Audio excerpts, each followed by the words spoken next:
আসসালামু আলাইকুম রহমতুল্লাহি ওয়া বারাকাতুহু। আমরা সবাই সালাম দিছেন, পেপার কোথায় বার করেন।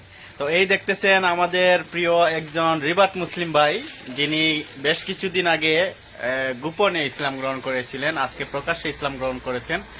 আর আজকে যে উনি ইসলাম গ্রহণ করেছেন, ওনার নাম আগে ছিল, এটা হলো নোটা রিপাবলিক, ওনার নাম আগে ছিল শ্রী বাবুল বাদ্যকর, এখন বর্তমানে আব্দুর রহমান। আলহামদুলিল্লাহ, কত সুন্দর লাগতেছে।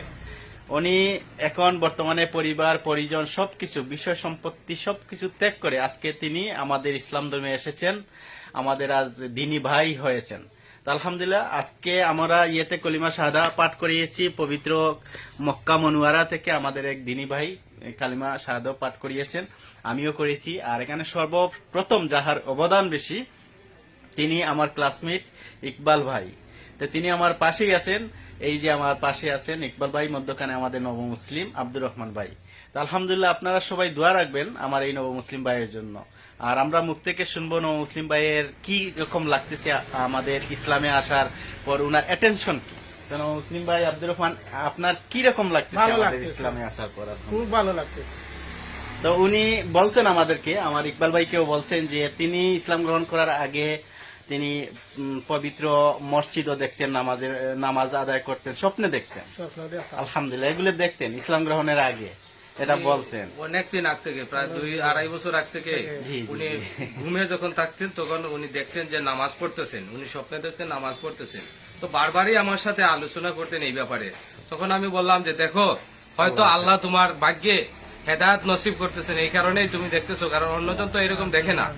যাই হোক, তুমি যেহেতু দেখতেছো, এই ব্যাপারে আল্লাহর তোমার আসলে ভালো লাগার এই কারণেই তুমি দেখতেছো।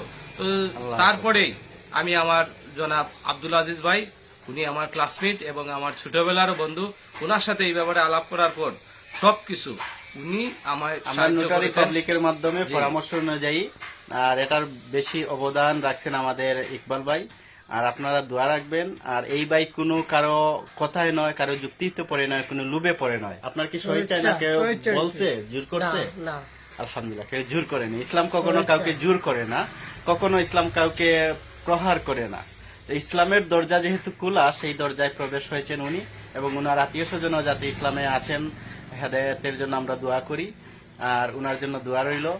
আর আমি কি বলবো, এটাই আমার সবচেয়ে বাসা হারিয়ে ফেলার মতো, যে আজকে আমার পরিচিত যারা আছে সবাই আজকে বুঝতেছে, ধীরে ধীরে আসতেছে। কেহ আসতে একটু দেরি হচ্ছে, আবার কেহ আসতে পারতেছে না। অর্থাৎ এটা তকদির, আল্লাহ যদি হেদায়েত থাকে রেখে থাকে তাহলে সে আসবে, আর হেদায়েত যদি না থাকে তার জন্য আমরা হেদায়েতের দোয়া করে যাব, কিন্তু আমরা কখনো মানুষ হিসেবে তাকে ভুল বুঝবো না।